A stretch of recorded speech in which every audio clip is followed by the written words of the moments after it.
আর আজ থেকে জঙ্গলমহলে ভোট প্রচার শুরু মুখ্যমন্ত্রীর। আজ প্রথম সভা পুরুলিয়ায়। প্রচন্ড গরমের কথা মাথায় রেখে পুরুলিয়ার সভায় পর্যাপ্ত জলের ব্যবস্থা। পুরুলিয়ায় এবার প্রতিদ্বন্দ্বিতা করছেন কুর্মী আন্দোলনের নেতা অজিত মাহাতোর। কুর্মী নেতা প্রার্থী হওয়ায় পুরুলিয়া নির্বাচনে এবার অন্য মাত্রা পেয়েছে। স্বভাবতই মুখ্যমন্ত্রী কি বলেন সেদিকে অবশ্যই নজর থাকবে রাজনৈতিক মহলের। কাল মুখ্যমন্ত্রীর সভা বাঁকুড়াতে।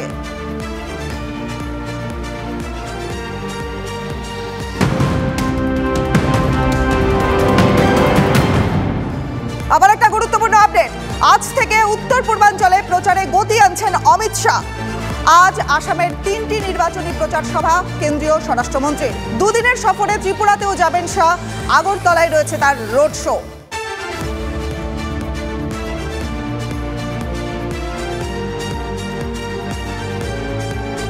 নজর রাখবো পরের খবরে। খড়গপুরে এবার সরকারি আধিকারিকের বিরুদ্ধে নির্বাচন বিধি ভঙ্গের অভিযোগ। খড়গপুরের আইসি রাজীব পালের বিরুদ্ধে কমিশনের নালিশ বিজেপি প্রার্থী অগ্নিমিত্রা পালের। তৃণমূল প্রার্থীকে নিয়ে প্রচার ও মিটিং করার অভিযোগ আইসির বিরুদ্ধে, যদিও সব অভিযোগ অস্বীকার করেছে পুলিশ। খড়গপুরের আইসি রাজীব পাল মাতা মন্দির কমিটির লোকজনকে ফোন করেছে। ফোন করে বলেছে, তাদেরকে ডেকেছে থানাতে যখন ডেকেছে, থানাতে নয়, একটি জায়গাতে ডেকেছে এবং সেখানে গিয়ে ফোনগুলো নিয়ে নেওয়া হয়েছে যাতে রেকর্ড না করতে পারে। এবং যারা যারা ইচ্ছুক ছিল, যারা বুঝতে পেরেছে গণ্ডগোলের, তারা ভেতরে ঢুকিনি, তারা বেরিয়ে গেছে। এবং ভেতরে ঢুকে তারা দেখে, আমাদের কাছে তাই ভিডিও এসেছে, সেখানে টিএমসির যে প্রার্থী সে প্রচারে এসেছে। তাহলে আপনি ভেবে দেখুন যে এমসিসির কোড অফ কন্ডাক্ট ইলেকশন কমিশনের কিভাবে তিনি লঙ্ঘন করছেন, যে আজকে পুলিশ অফিসার আইসি সে কমিটির লোকদের ডেকে টিএমসির প্রার্থীর সাথে মিটিংয়ে বসাচ্ছে। তো এটার আমরা ইলেকশন কমিশনকে জানিয়েছি এবং খুব শীঘ্রই আমরা আশা করি তাকে সরিয়ে দেওয়া হবে। ভোটের হাওয়া ছড়িয়ে পড়েছে আর হুগলিতে সকাল সকাল জোর কদমে প্রচারে লকেট চট্টোপাধ্যায়।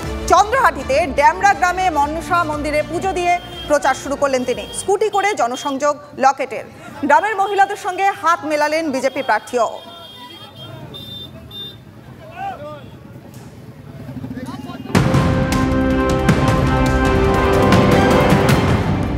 বিশাখাপত্তনমে মাছ ধরার নৌকোয় বিধ্বংসী আগুন। জখম 5 মৎস্যজীবীর অবস্থা আশঙ্কাজনক। মৎস্যজীবীদের আর্তচিৎকারে আগুন নেভায় উপকূলরক্ষী বাহিনী। আর আজ ঘাটালে অভিষেকের রোড শো। অভিষেককে খোঁচা দিয়ে স্বাগত বিজেপি প্রার্থী হিরণের।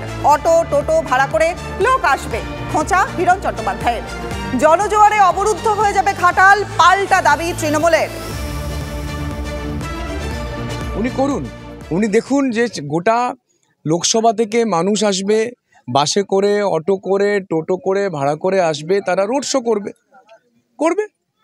কিন্তু গ্রামের যারা প্রান্তিক মানুষ তারা বুঝে গেছেন যে তাদের জন্য কাজটা কে করবে। আমি তো ওনাকে অভিবাদন অভ্যর্থনা জানাবো যে আপনি আসুন, আপনি এসে দেখে যান যে আপনার 10 বছরের সাংসদ কোনো দিনও কোনো এলাকায় যাননি। আপনি এসে শুনে যাবেন, আপনাকেই লোকে বলবে, আমাকে বলতে হবে না।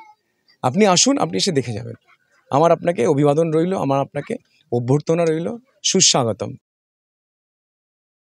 অবরুদ্ধ হয়ে যাবে ঘাটাল শহর, জনজোয়ার হবে ঘাটাল শহর। একটাই, যেটা হচ্ছে বিজেপির বিরুদ্ধে। এক কথায় বাংলার মানুষ এই লোকসভা নির্বাচনে বিজেপিকে বুঝিয়ে দেবে যে বিজেপি, তোমরা যতই বলো ওই 21-এ ডেলি প্যাসেঞ্জারি করে তোমরা কোন জায়গায় গেছো, তোমাদের 17টা রাজ্য তোমরা ক্ষমতায় আছো। বাংলার মতো এমন একটা প্রকল্প নেই যেটা সাধারণ মানুষের কাজে লাগে। বহরমপুরের একটি বুথেও রিগিং এর ক্ষমতা থাকবে না। বহরমপুর অথবা মুর্শিদাবাদের একটি বুথও দখল হলে রাজনীতি ছেড়ে দেব, শাসককে চ্যালেঞ্জ বহরমপুরের কংগ্রেস প্রার্থী অধীর রঞ্জন চৌধুরী। এখনো পর্যন্ত বহরমপুর শহরে কিছুটা ভয় ভীতির বাতাবরণ আছে। অনেকে অনেক কিছু বলতে চাইছে কিন্তু সামনে আসতে পারছে না, যেটা আমার মনে হয়েছে। তো আমি বহরমপুরবাসীকে একটাই কথা বলতে চাই যে একটা বুথে একটা ভোট রিগিং করার ক্ষমতা কারো থাকবে না। যদি তৃণমূল একটা বুথে ভোট রিগিং করে বহরমপুরের কোনো বুথ দখল করতে পারে বা মুর্শিদাবাদের কোনো বুথ দখল করতে পারে, আমি রাজনীতি করা ছেড়ে দেব। বহরমপুরের মানুষ এই ভরসাটা রাখবেন। প্রত্যেকটা মানুষ যাকে খুশি ভোট দিন, কিন্তু প্রত্যেকে ভোট দিতে যাবেন। এখানে ভয় ভীতির বাতাবরণকে আমরা ধ্বংস করে নির্বাচনে অংশগ্রহণ করতে চাইছি।